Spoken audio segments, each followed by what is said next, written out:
எங்கள் வீட்டுக்கு நேற்று புதுசாக ஒருத்தவங்க வந்திருந்தாங்க. பச்சை கிளி தான் வந்துருந்துச்சு. ரொம்பவே எங்களுக்கு ஹாப்பியாக இருந்தது. எங்கேருந்து வந்துச்சுன்னே தெரியல. சடனாக எங்கள் வீட்டுக்கு உடனே ஈவினிங் டைமில் நேற்று பறந்து அழகாக வந்து வரும்போதே அதுக்கான இடத்த கரெக்டாக வந்து சூஸ் பண்ணி வந்து உட்காந்துருச்சு. கிளி வரும்போது எப்படி வந்துச்சுன்னு கேட்டால் அவங்களுக்கே ஷாக்கிங்காக இருக்கும். எங்கள் வீட்டு ஆப்போசிட்டில் ஒரு பெரிய மாமரம் இருக்குது. அங்கே சடனாக என்னன்னு தெரியல, திடீர்னு அவ்வளோ ஒரு சவுண்டு கேட்டுச்சு. கிளி அவ்வளோ பயங்கரமாக கத்திட்டே இருந்துச்சு. கத்திட்டு காக்காலாம் அதை ஃபாலோ பண்ணி துரத்துச்சா என்னன்னு தெரில, அது கூட ஃபைட் பண்ணிச்சா என்னன்னு தெரில.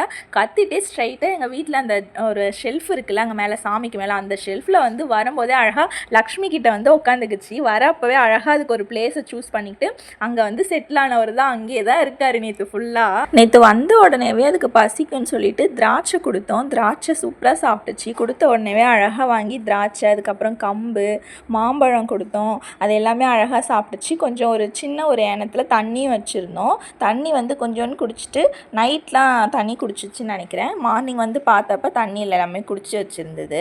அதுக்கப்புறம் அதுக்கு வந்து வாழைப்பழம் வச்சுருந்தோம். வாழைப்பழம் மட்டும் சாப்பிடவே இல்லை. திராட்சை நல்லா சாப்பிட்டது. கம்பும் சூப்பராக சாப்பிட்டுச்சு. மாம்பழம் வச்ச உடனே மேலேருந்து கீழே வந்து அழகாக சாப்பிட்டு போச்சு.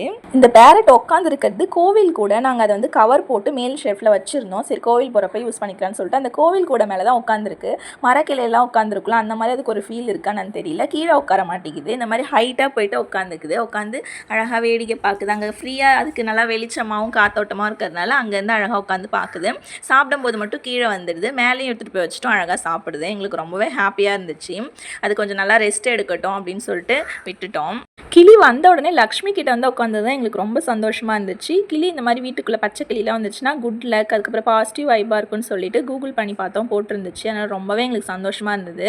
அதுவாக வந்து சாப்பிட்டுட்டு அதுக்கப்புறம் அதுவாக பறந்து போயிடுன்னு சொல்லிட்டு எப்போவுமே டோர்லாம் ஓப்பன் பண்ணி தான் வச்சுருக்கோம். பட் நேற்று வந்தார். இன்னும் அவருக்கு போகிறதுக்கு மனசு வரலையான்னு தெரியல. எங்கள் வீட்லேயே தங்கிட்டார். இங்கே தான் இருக்காங்க அவங்க சாப்பிட்டு வச்சது தான் இது எல்லாமே. அந்த கிரேப்ஸ் கொத்து அது எல்லாமே நேற்று வந்து அழகாக க்ளீனாக இருந்துச்சு. நைட்டு ஃபுல்லாக இந்த மாதிரி சாப்பிட்டுட்டு குப்பையாக்கிடுச்சு. மார்னிங் எழுந்து வந்து பார்த்தா இப்படி இருக்குது அந்த பிளேஸ் ஃபுல்லாமே.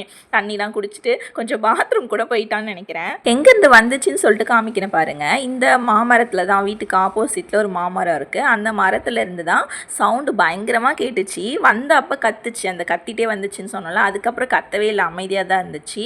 அந்த சைடு அப்படியே பறந்து வந்து எங்கள் வீட்டுக்குள்ளே அப்படியே ஸ்ட்ரைட்டாக ஒரே அந்த ஒரு பறந்து வர இடத்துலேயே அந்த பிளேஸை பிடிச்சிச்சுதோ. இந்த மேலே இருக்குல்ல, இந்த ஷெல்ஃபில் தான் வந்து லக்ஷ்மி கிட்ட இங்கே தான் உட்காந்துச்சு. அந்த லக்ஷ்மிக்கு முன்னாடி பச்சை கிளி வேறு என்னென்ன சாப்பிடும், அதுக்கு என்னென்ன பிடிக்கும்னு எங்களுக்குமே தெரியல. உங்களுக்கு தெரிஞ்சிச்சுன்னா கமெண்ட்டில் சொல்லுங்கள். இந்த கிளி ஃப்ரீயாக அதுவாக பறந்து போகும். சரி கொஞ்ச நேரம் ரெஸ்ட் எடுக்கட்டும், கொஞ்சம் நல்லா சாப்பிட்டுட்டு அது தெம்பாக நம்ம வீட்டிலேருந்து பறந்து போட்டோம் தான் ஃப்ரீயாக வச்சுருக்கோம். பட் அவர் பறந்து போகிற மாதிரி தெரியல. இங்கேவே இருந்துச்சுன்னா நம்மளே வளர்க்கலாமான்னு ஆசையாக இருக்குது. பட் என்னன்னு தெரியல, பார்ப்போம். அதுக்கு அழகாக ஒரு நேம் வைக்கணும். என்ன பேர் வைக்கலாம் சொல்லிட்டு கமெண்ட் பண்ணுங்கள். நாங்களும் ஒரு சில நேம்லாம் சூஸ் பண்ணி வச்சுருக்கோம். அது என்னன்னு சொல்லிட்டு நெக்ஸ்ட் ஒரு vlogல ஷேர் பண்ணுறேன்.